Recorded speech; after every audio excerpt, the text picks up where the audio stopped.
It is my pleasure to introduce today's speaker, Yen-Ting Lin. Yen-Ting is visiting us on sabbatical from Asia A, the Institute of Astronomy and Astrophysics at the Academia Sinica in Taiwan, where he's currently a research fellow, but actually he's known as the Park. He was a Princeton Católica fellow here for 2 years, and then spent 1 year, I guess, in Chile. Yes. Yeah, so he's been here since he was here after completing his PhD at Urbana-Champaign in 2005. Again, he's an expert in various ways to understand the galaxy halo connection, including novel ways to look at it from the observational perspective. With that, welcome Yen-Ting to the Institute. Thank you. So first, I would like, good morning. I would like to first thank the kind support from Jim and Matthias that makes my sabbatical visit possible. For the past 4 months, I've really enjoyed the intellectual atmosphere here. And for the remainder of my stay until the end of June, I hope to know all of you better, and hopefully we can collaborate in the future, just like what I did 20 years ago with some of the members here, including Zhen, Rachel Wanbaum, Brice Menard, and Neil Dalal. And also, I would like to thank the seminar organizers for the invitation to allow me to share with you some of our recent works in this galaxy halo connection. I would like to highlight my collaborators here, especially my former students who have made significant contributions to the work that I'm going to present today.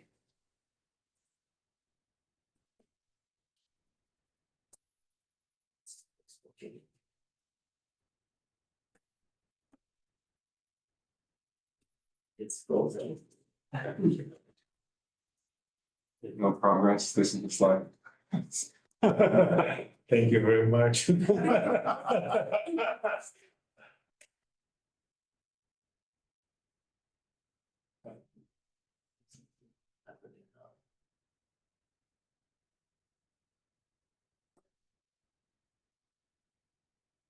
can find it. Online? Oh, it's for the recording.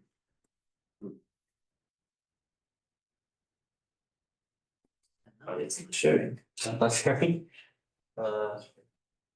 He couldn't click. Okay, let's try it. Maybe if you remove the thing for the remote, maybe that is interfering. Maybe remove the, you have some, yeah, that thing. Do you want to maybe try to remove this and see if it, maybe this is making it hard for you. Maybe this is usurping. Yeah. Oh, Okay, now it's, Okay. yes, okay. Okay, so galaxy halo connection is a vast topic, but trying to answer a similarly easy, simple question. How do galaxies populate dark matter halos? For me, so basically, how do we go from here on an n-body simulation to this part, the observed galaxy distribution in the universe? For me, I want to know, I want to learn to know this topic because I want to know how galaxies are formed in dark matter halos. And for many of the cosmologists in the audience, this is important because galaxies such as LRGs or ELGs are now used as powerful cosmological probes, as demonstrated by the results that came out yesterday. So it's important for cosmologists to know how to relate the observable properties of galaxies to the underlying dark matter halos too. So before I proceed, let me introduce two simple concepts, namely the distinction between halos and subhalos, as well as central galaxies and satellite galaxies. So we know dark matter halos contain a lot of substructures, which are known as subhalos. And then these subhalos can be further classified into two, namely the main or central subhalo, as well as other or satellite subhalos. This is because when a halo got accreted into a bigger halo, it can still retain its identity, and so it becomes a subhalo orbiting the remnant larger halo. And we know, or we in the framework of CDM, we assume that all galaxies live in subhalos. So I have a cartoon here. When there's only one galaxy in a halo, we call it the central galaxy.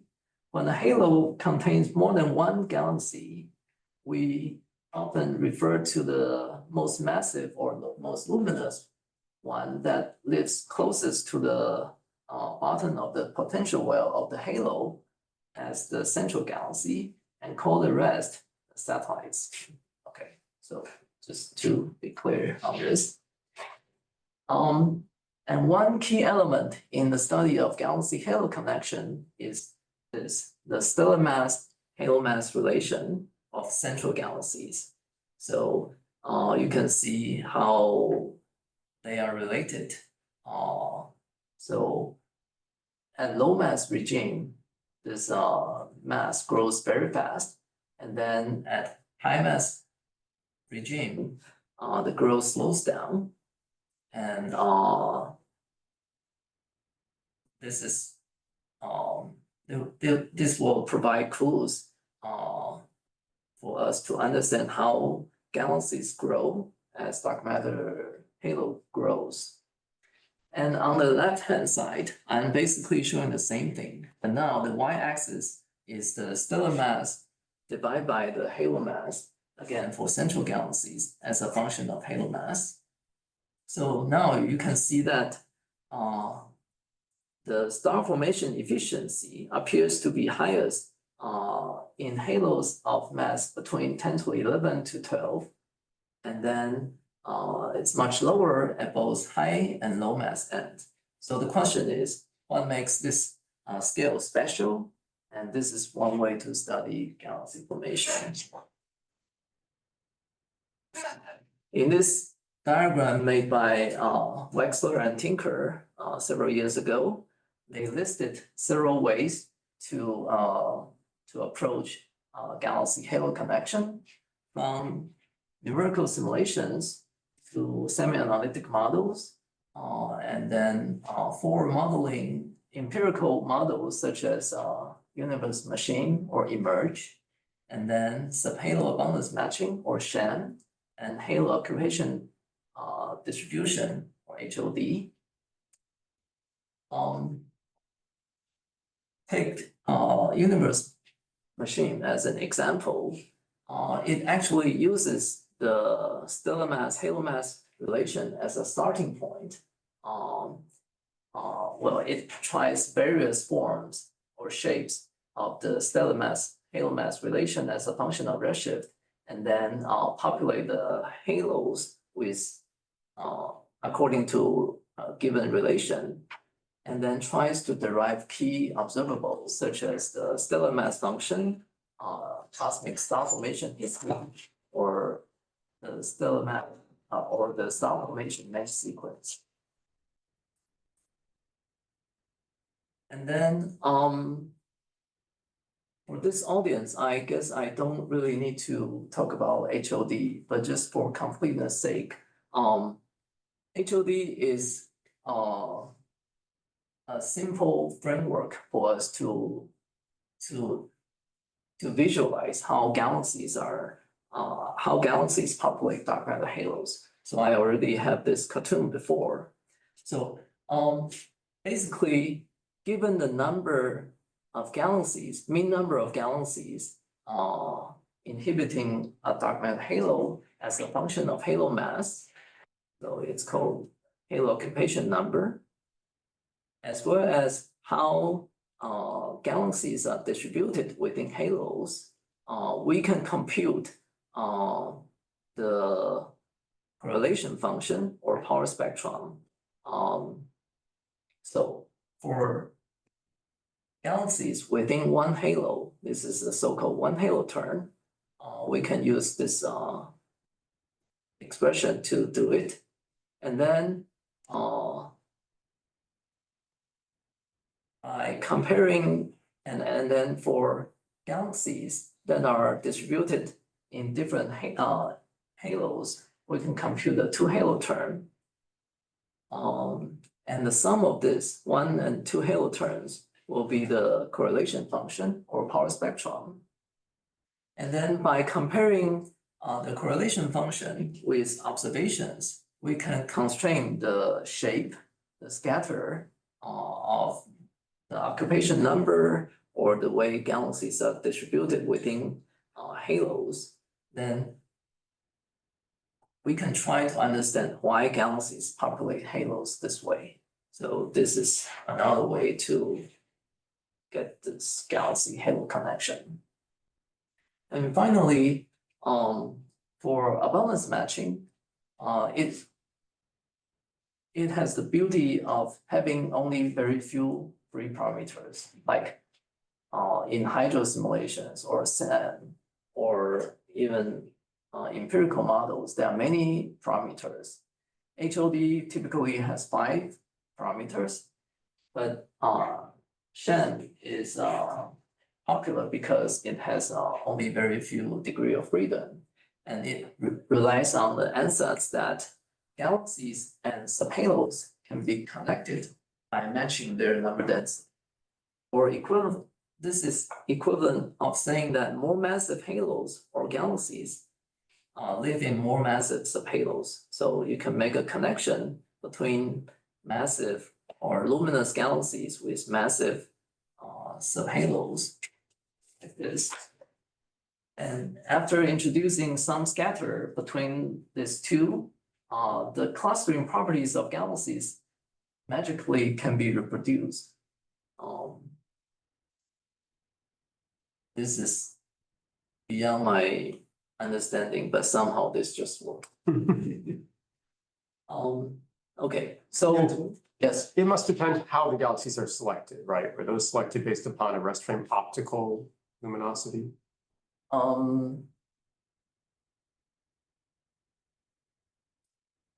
Yes, so I do believe that you cannot simply choose any of the galaxy properties and then randomly pick a dark matter halo property and then just claim that they are related. So yes, I think Eric's point is that you want to choose something that has some physical underpinning that relates the two properties together, like color of galaxies may be related to the age of the halos or subhalos. Then this allows you to make a meaningful connection between the two. Okay, so in this diagram, I think that's back 7 years ago. I think 2 other things are missing, namely constraint simulations that have become popular in recent years, as well as machine learning, which I will cover briefly today. So I will first present a general way of quantifying the stellar mass halo mass relation at the high mass in the cluster scale, and then how to study its redshift evolution, and then followed by a new method for detecting or characterizing the halo assembly bias at galaxy cluster scales. And then related to this, I want to present an approach to estimate the halo mass and its probability distribution function purely from counting the number of neighboring galaxies for a given galaxy. And to finish, I will present a GNN model for predicting baryonic properties of galaxies purely from 4 dark matter merger trees that works from redshift 0 out to very high redshifts. So let's start with this new way of studying the stellar mass halo mass relation at the high mass end. This will allow us to know how much AGN feedback may be needed to bend the relation this way. And I want to say that this is quite general, and so can be applied not just to stellar mass halo mass relation, but other cluster properties. All we need are 2 ingredients. The first one is unbodied simulation that provides merger trees. This is like drinking water nowadays. And the second one is a way to connect the observed properties of galaxy clusters with the underlying mass. So in optical surveys, we usually use richness, which is the number of galaxies above certain mass cut as a max proxy. So in Murata et al. 2019, they use the glancing from the hypersuprime Cam survey to quantify this relation between halo mass and richness, or in short, MM relation, from redshift 0.1 to 1. So with these 2 things in hand, this is how it works. So just from an unbounded simulation, we pick a halo, we know its mass from simulation, and then from the high redshift MM relation, we pick a real cluster with richness closest to the prediction of the MM relation, and then we follow this halo to some lower redshifts. Again, we know its mass, okay, here, and then from the low Z MM relation, we can select a real cluster with the richness that's closest to the prediction of the MM relation. And this way, we can connect 2 observed clusters separated by a wide range in cosmic time and study the progenitor-descendant relationship. Of course, this is just one of the many ways to do such to find such a relationship. So we do this in a Monte Carlo way. And after doing that, we can apply this method to study the mass growth of brightest cluster galaxies, BCGs. This is basically to study this high mass end of the stellar mass halo mass relation. So we use the latest public cluster sample from the hypersuprime Cam survey called Camera. It covers nearly 800 square degrees. We have more than 14,000 clusters above a richness cut of 10. We consider 5 redshift bins between 0.3 and 1, each covering the same comoving volume. Okay, so these are the redshift bins. And then we can trace cluster evolution in 3 or more mass bins.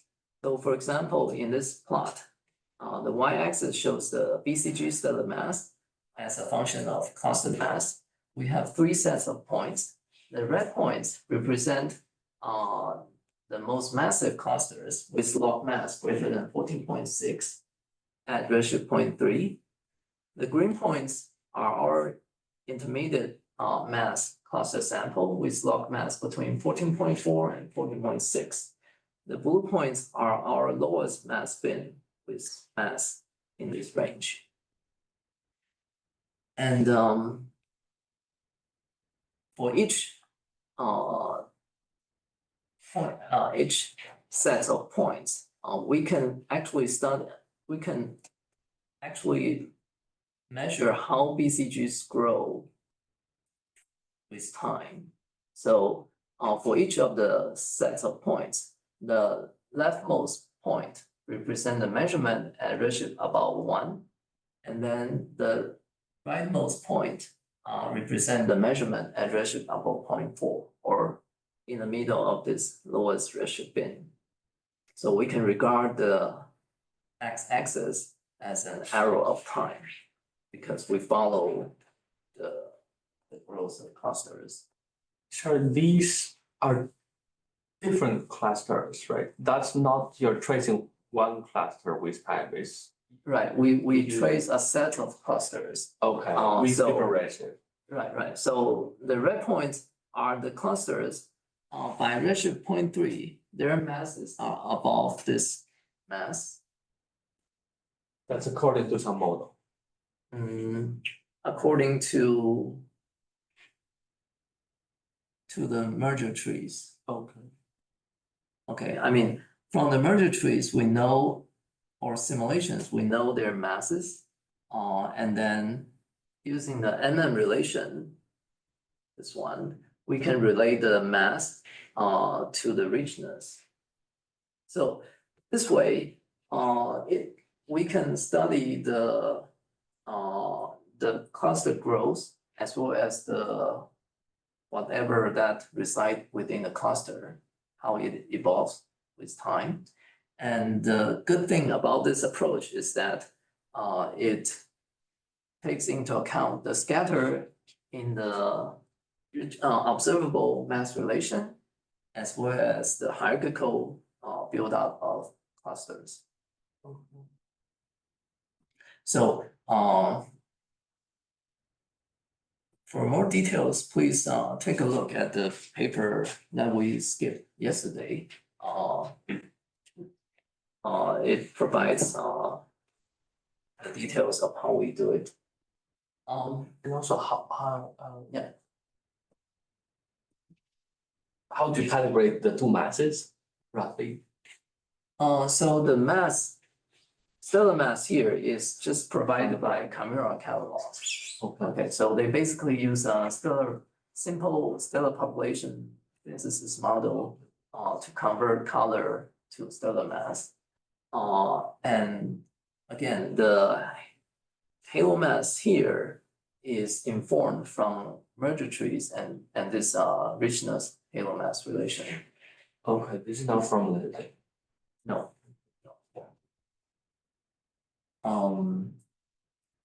So if you look at the evolution of these points, you will see that the BCGs grow very little by about 20% or less. And then doesn't seem to be much growth beyond below redshift 0.6, which is in stark contrast to the prediction from this semi-analytic model of Guo et al. That's a very old model. So that model predicts 80% growth between these two epochs. So while we only observe like 20% growth. I'm confused about how much of this is from the simulations and how much is from the observations of these points. Can you repeat exactly what's going into this? Okay, so yeah, I'm also a bit confused because these quantities, you derive it using the models from simulations, right? So I'm also kind of wondering whether these trends reflect what you already assume in the Yes. model, or this is something so the new only information from data. okay, the only model we use is the merger trees, which I hope is robust. The merger tree already produced a growth rate as a function of redshift. It's growth rate of the halo as Halo. opposed to the BCG. This is the. Yes. So basically, all we did was to connect two clusters based on this way, and then once we have this pair of clusters, we can study how say the central galaxy in this high redshift cluster will evolve into the BCG in the lower redshift cluster. So you have two clusters at two different redshifts that you're able to connect Yes. because you have the two richnesses, and so Yes, in from both of- richness, you get some sort of guesstimate of the masses, and then from the you have the merger tree to connect what mass at redshift 0 corresponds to a mass at redshift, or you could have done it with some abundance matching. Yes, so that's why I said this is inspired by abundance matching. Can you say more about the model for the relationship between the true richness that you can measure in simulations and the observed richness in data? So in simulations, we only have halos which do not have richness. So this is unbodied simulation. So we do not populate halos with other galaxies. So we know the mass, and then from this and its inverse relation, we will be able to know, given the halo mass, what's the probability distribution of richness. So if you're not populating the subhalos with galaxies, N here subhalos? What is N here? N is the right. So we do not use any subhalo information here. It's just the total mass. And then N, indeed, you can interpret it as the number of subhalos massive enough to host a galaxy, but we do not use that information. So can you go back a second? Those N versus M relation, these ones, they are empirical, have nothing to do with your simulation. Just some empirical relation, and the mass was gotten how? From Wiglens. Yes. Yeah, so to answer your questions, some of the Wiglensing information is indeed used, but what we get in this mass, it's from simulation. There's a time dependence on the N to M relation. Right? Yes, yes. That's, So are the error bars on that comparable to the error? I mean, are the error bars that's shown also in? yeah, this seems to be very big, right? Yeah, so I mean, it looks like it could be comparable to the. Well, so we do have a model that incorporates this redshift dependence of the MM relation. And I do not know, we didn't try how much of the scatter will affect the results here. So that's a good point. So what you're basically saying, clusters that have a given richness are connected to clusters of this other richness at a later time, just from abundance matching or something. And then what are the BCG masses in the center of these two that are supposed to be connected? This is the way you're going to measure how the BCG grew or didn't grow, whatever, and Yes. you don't find any growth. Yes. You say the BCGs in the cluster that are supposed to be associated, they're already more or less the same mass at the two redshifts. Yes. So we see some weak growth at early times, but then at redshift below 0.6 or so, they are comparable. And this is consistent with other findings as well. So I think the new thing brought by this method here is allow us to have a more comprehensive way to study not just the BCG growth, but also other stuff like total stellar mass content. So we can study one single galaxy, but also we can study the total stellar content contained in a cluster, or more generally, like the intracluster median mass and other things. So this is why I regard this method as general. So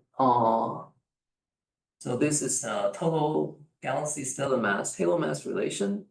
So which is shown here. Again, the three sets of points refer to the three halo mass bins measured at redshift 0.3. So we see that the growth of the stellar mass content is basically linear with the cluster mass. Compared to the very weak growth, if any, of the BCG mass, this will lead to a decreasing BCG to total stellar mass ratio, as shown here, as a function of time and halo mass.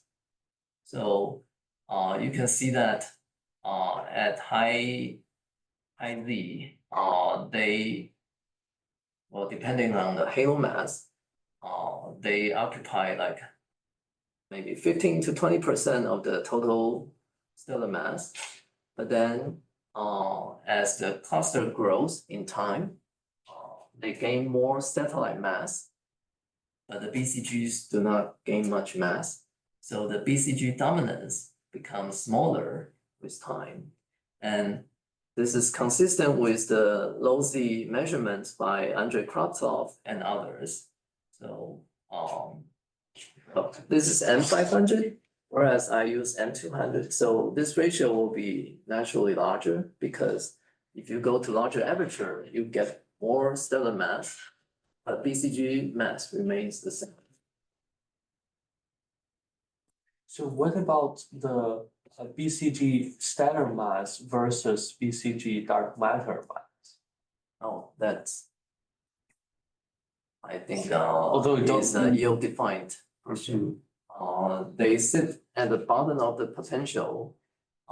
So if you regard that as a central halo, I'm not sure how you would define its mass, because I don't want to go to the very first slide, but you can see that if you remember this a halo contains a lot of substructures, and we single out the central subhalo and call it central, and any other substructures are satellite subhalos. And we typically regard the BCG as associated with that central subhalo. And then all the diffuse mass in the halo may be attributed to that subhalo. Okay, so but the stellar mass is not a ill-defined question because It's also much smaller. ill-defined because the galaxies do not have a sharp boundary. So we also know there are a lot of intracluster light, which are like tidally stripped stars due to infalling of galaxies.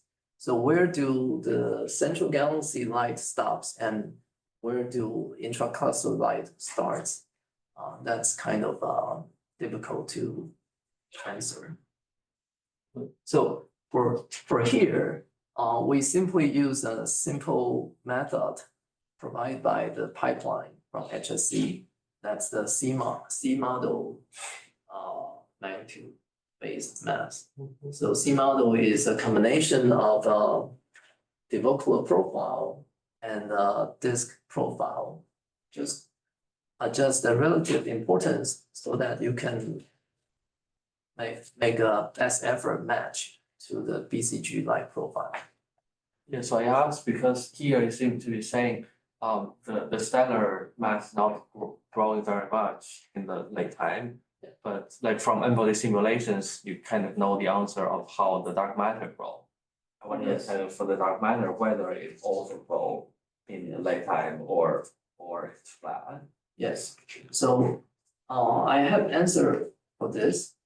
Please go to a Thunch talk in April. I will give another talk on this topic. I think I have a consistent picture. Right now, the short answer is I don't think this C model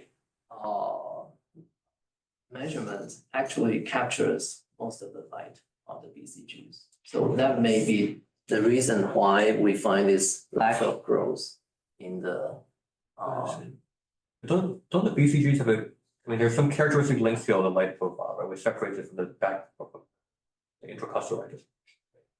Can you not ask, right, what is the mass that corresponds, that falls off at some characteristic light radius? So separate that from the background. Well, I think from an observational point of view, the simplest one will be using like a scaled aperture or even a fixed aperture. This is kind of what the ski model did. Principle, right? It's fitting some profile with some wood tapers off at some scale. Well, so the vocal profile will be something like this. It doesn't really have a, well, you can define an RE, effective radius, Right. but it doesn't really have a break in the profile. The exponential profile does show sharper breaks, but I don't think that really applies to the BCG. So, okay, so I think the main power of this approach lies in the capability of studying the evolution of scaling relations. Because at each redshift, we have three mass bins, halo mass bins. So we have three data points, and we have in total 5 redshifts. So that allows us to fit the scaling relations at these 5 redshifts. So for example, if I connect the high Z points for each of the color point sets, I can fit a power law and get a scaling relation at redshift 0.95. And then if I use the point to the far right of each the sets, I can fit again a power law and get the scaling relation at the lower redshifts. So this shows 2 examples of fitting for each of the relation. This is the total stellar mass, halo mass relation. This is the BCG stellar mass, and this is the richness halo mass relation. The slopes are shown here. This is the total stellar mass, BCG mass, and the richness. So we see that there is not much evolution in the slope and amplitude of the BCG cluster mass relation with large uncertainties. And then for the total stellar mass, as well as the richness cluster mass relation, the slopes are around 0.7 and 0.8. So they are less than 1, which means that clusters are not self-similar. You cannot simply combine many low mass clusters to form a bigger one.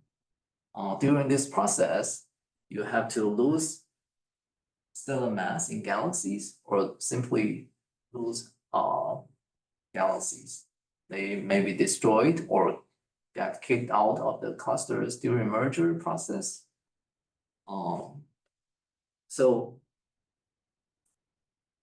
there are many things that puzzle me with this result. But I should say this is consistent with what people have found, including myself. So this is a table from Andre's paper that I showed before. So he studied the BCG stellar mass cluster mass relation and found a slope of 0.3, roughly consistent, plus minus 0.11. So consistent with my measurements. And then the total stellar mass cluster mass relation, the slope is 0.6, and also kind of consistent here. So this is at redshift 0, and this is at higher redshifts. But it seems that the relationships do not evolve with time, and that's very puzzling to me. If you are interested in this, please talk to me afterwards. And I need to move on to my second topic. So assembly bias, as I will argue, is a generic feature of CDM models, but it has been proven very difficult to detect observationally. So we know dark matter halos are bias tracers of underlying matter field, where bias is primarily a function of halo mass, in the sense that more massive halos are more biased. With the advent of large numerical simulations, we now also know that bias depends on other properties other than halo mass, such as formation time, concentration, or spin. For low mass halos, if we take a look at this figure from Jing et al., like 10 to the 12 solar masses or 5 times 10 to the 12, the earlier forming halos shown as the red points can have bias about 40% larger than those that form later. So they are more strongly clustered. On the other hand, for cluster scale halos, those at the high mass end, the youngest halos are about 10% more biased compared to the oldest ones. So you see now the blue points lie above the red points. So this is an interesting feature, and as assembly bias is a robust prediction or feature of lambda CDN, I want to find observational evidence for it. And therefore, back in 2016, we have constructed a pair of early and late forming halo samples selected by the star formation history of the central galaxy. This is under the assumption that the star formation history of central galaxies correlates well with the formation history of the halos, which is supported by theoretical models. And this shows our measurement, one of our measurements, the projected correlation function. The red and blue points show our early and late forming samples. The middle panel show the early to late bias ratio squared. As the green points, you see they cluster around unity. And then the bottom panel shows our lensing measurements, which indicate that the two samples have very similar masses, about 9 times 10 to the 11 solar masses. So this is like in Milky Way, like halos. And the shaded region in the middle panel shows our theoretical expectation, and the probability for this to be consistent with the measurements is only 5 times 10 to the minus 5. So we didn't find a convincing case for the existence of assembly bias, which we attribute to the efficient data quality, because we derived the star formation history based on the somewhat noisy Sloan spectra. It's easy to blame someone else. So failing to detect assembly bias at low mass ends, then I try to do it at the high mass end. So after about 10 years of attempt, the lesson that I learned for detecting assembly bias is to have a reliable proxy of halo formation time that works on individual halo basis. So it will be a dream come true if we know the mass accretion history of halos or clusters.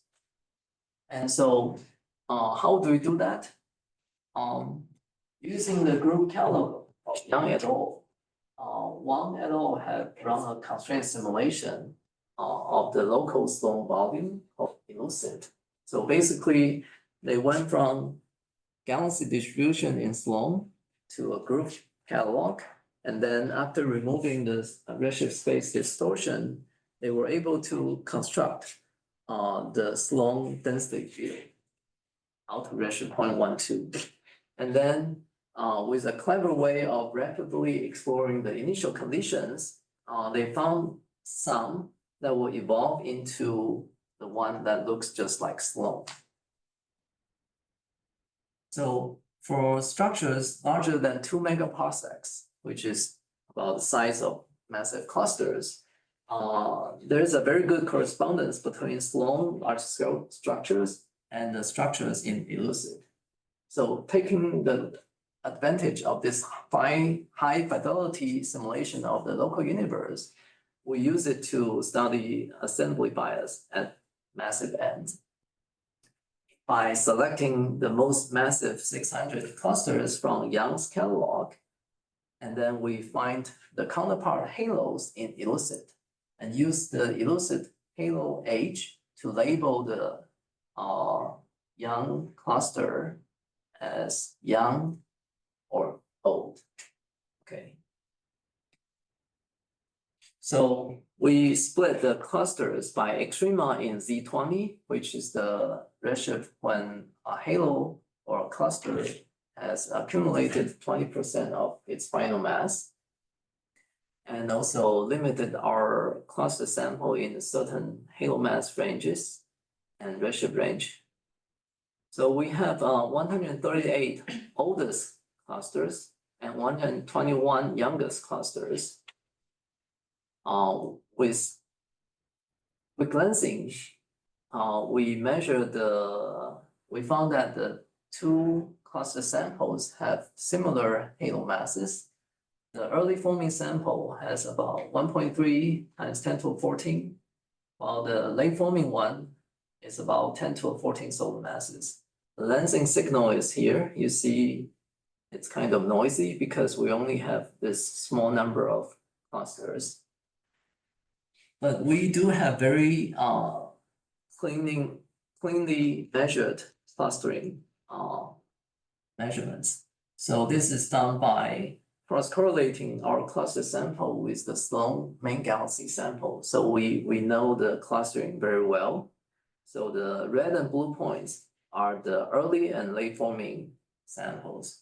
Now you see that the late forming clusters have much higher clustering amplitude compared to the early forming ones. The bias ratio is shown as the green points here. So the probability for this points to be consistent with unity is 10 to the minus 10. So we have a strong detection. And the expectation from simulations, which is shown as the open triangles, you see that they are consistent with our measurements. They are selected to be of similar masses to our real clusters. Just if you repeat this measurement, but not from a constrained simulation, but looking at splits on accretion history, I guess, do you find an assembly bias signal this large as well? Or is this like a feature of the simulation somehow, of this constrained simulation? Because if it's a robust thing, you should be able to find a split of this size also in other simulations. No, but this is are you using the simulations to try to figure out who is late and early? Well, he has some, yeah, but you should be able to do, like, since you know what the simulation is and you know what is your proxy, you could go to some other catalog and some other sim with a larger volume that doesn't have these constrained initial conditions and try to see if the assembly bias effect is this large as well there. I think next point is right. I think next point is that these things will match just almost by construction, right? Because you're taking the same structure, whether it's observed or from the constraint simulation. So you would expect this agreement, but if you were to then go to a different simulation with different noise, would you still see the same thing? Right? But wouldn't you then expect it to look more like noise? Well, I guess I'm just wondering if like the assembly bias amplitude should be independent of the initial conditions, I guess, that you ran. And this is a very specific kind of weird simulation. It's low volume, it's these constrained initial conditions. Well, its volume is 500 megaparsecs Right. with 3,000 cubes particles. So well, that's a good question, but we didn't do that. Yeah. I'm just wondering if this because like the plot you were showing, most assembly bias proxies for high mass objects don't give effects this large. Well, so I think it also depends on what kind of formation time you use. Mhm. Like using Z50 or Z80 or Risa's definition of formation time, you will get different amplitude of assembly bias Mhm. signal. So we found that using Z20 will give us the strongest signal. What is C20, sorry? When the redshift when the halo assemble 20% of its Python mass. So this is very interesting. We definitely have different bias values, but you also have different shapes in the WP of RP. Is either of them consistent with the dark matter correlation function multiplied by a linear bias factor? It can't be consistent with each other. You wouldn't expect it to be these scales, right? And the 50 megaparsec? Well, at least within Elucid, this is how we measured. So it's not scale independent. So this is your question, right? Yeah. Why it's decreasing like this? That's to me a non-linear assembly bias, which is very exciting if it's real. But I mean, you would expect, I mean, these are really massive objects at fairly low redshift, right? So you, I mean, if you fit like linear theory, I don't think you would even get where do you think the one halo, two halo transition is? around 10. Fine, so take away the first 2 points, they No, still but- differentiate. But It's even just not the, But for that. like even at 20 or 30 megaparsecs, nonlinear bias, which is 2 halo nominally would have an effect. So I won't, I mean, yeah, I guess it's. I mean, you can't really fit the correlation function from perturbation theory for even much lower mass objects to like 20 megaparsecs, right? For the correlation. So I think this is perfectly expected.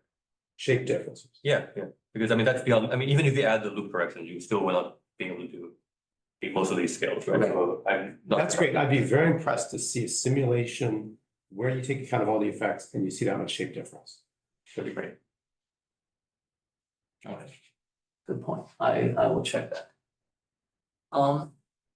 So one concern people may have is that such a big difference in the clustering may be simply due to our mass measurements may be wrong. So we checked our weak lensing measurements. We consider 2 cases.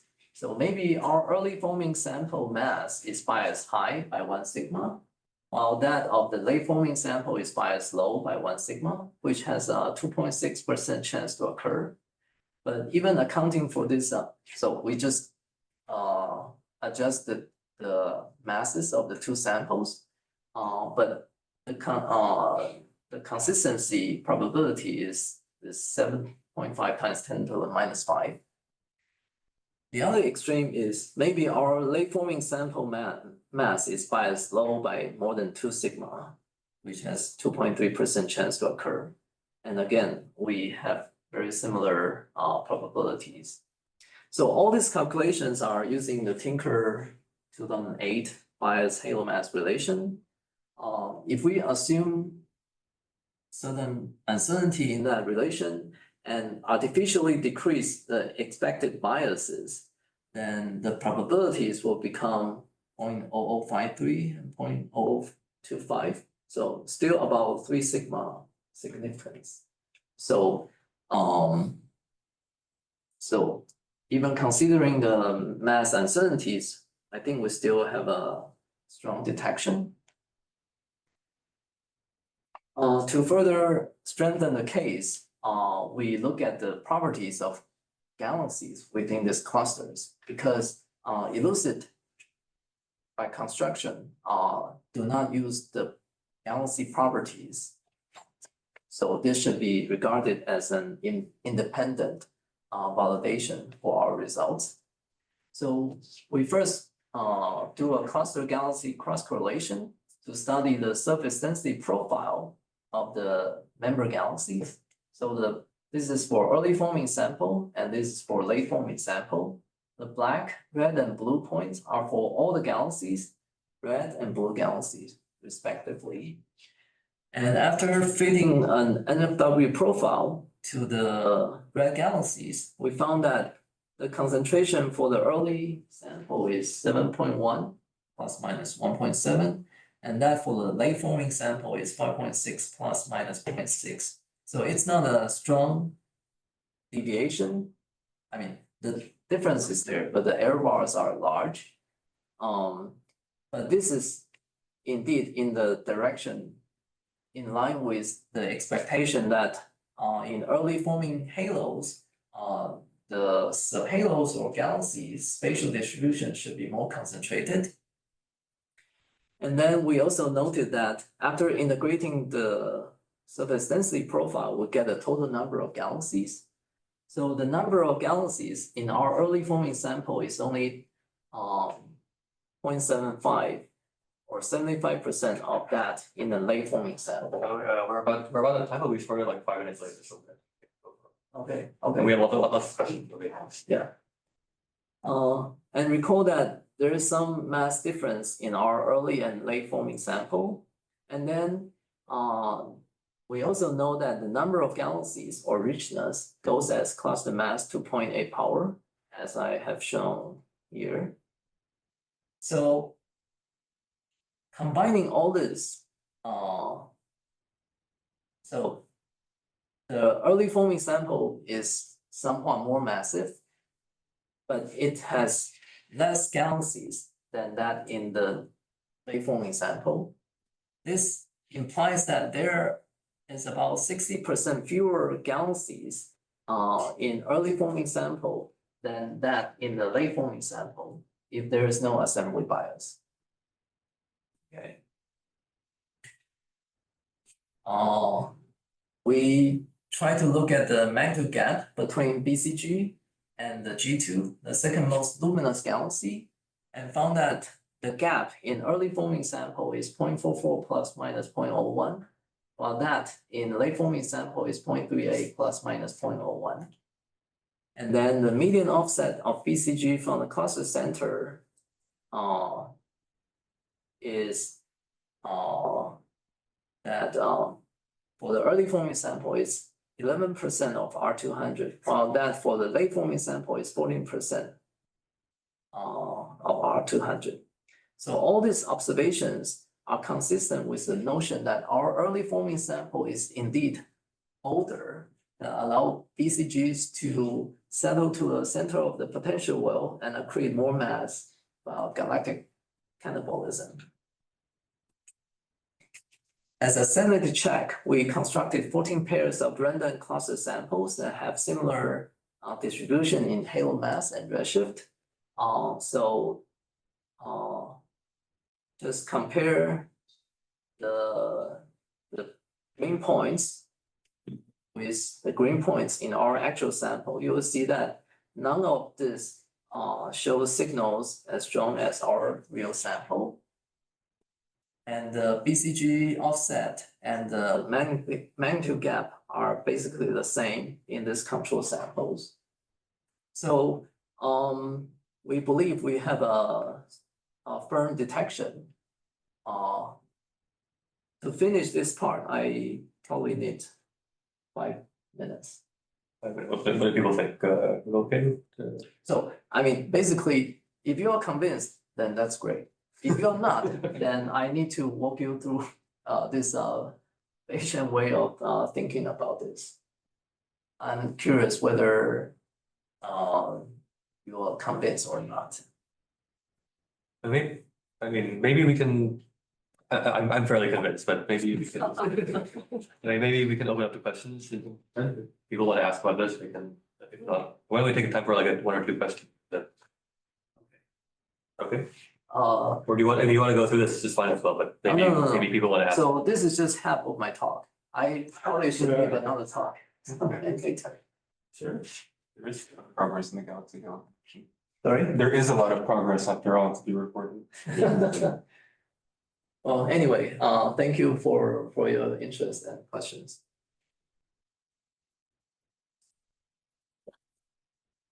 You want to ask maybe 1 or 2, or we can.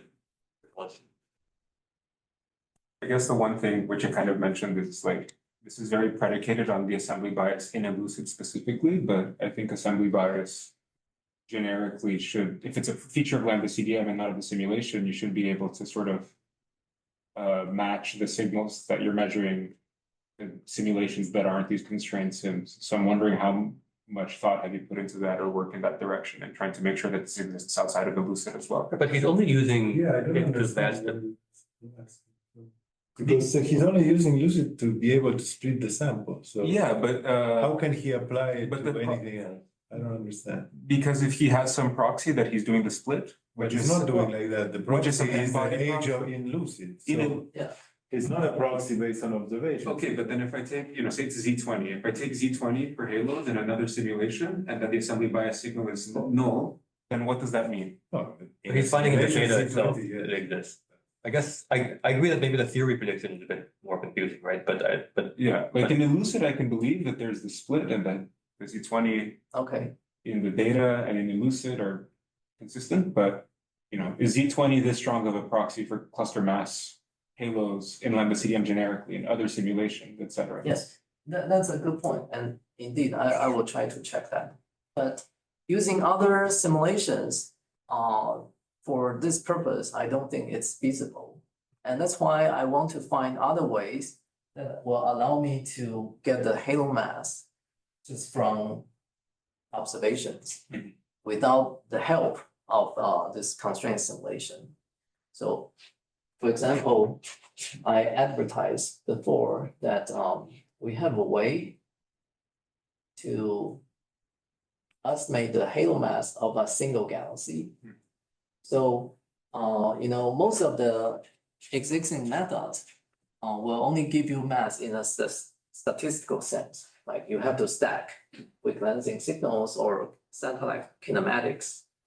But with an extension of the HOD formalism, let me skip all the details, but just to show you that we're able to give you the probability distribution of halo mass from the observed number of neighboring galaxies. So this shows the prediction from MOX. Sorry. The data points are from MOX and the curves are our analytical predictions. So it's like if you count galaxies within 0.5 megaparsecs and get 30 galaxies, then this is the PDF you will get. And then this is measurement from MOX. If you count only 3 galaxies, this is the PDF we expect, and it agrees pretty well with the MOX. So if you only count 3 galaxies, you're most likely living in a small halo, but you can also be at the outskirts of a bigger halo. And then, so we apply this idea to the Sloan DR7 HOD measurements, and this is what we get. So this is the mass from this method, and this is lensing signal. So this is a 1-to-1 relation. So I think this is kind of encouraging. On the other hand, if we use Yang Xiaohu's group catalog and use their mass, you see you get a very biased picture. And this is our PDF, actual PDF of the measurements. So this is work in progress, but as you can see that this is just based on 20 galaxies, and we are roughly at this 1-to-1 line. So this is I think a promising way to detect, to estimate the halo mass. And then if we have other ways to tell whether a galaxy or a cluster is is old or young, then that will allow us to attack assembly bias in a more direct way. All right, let's thank Yen-Ting again.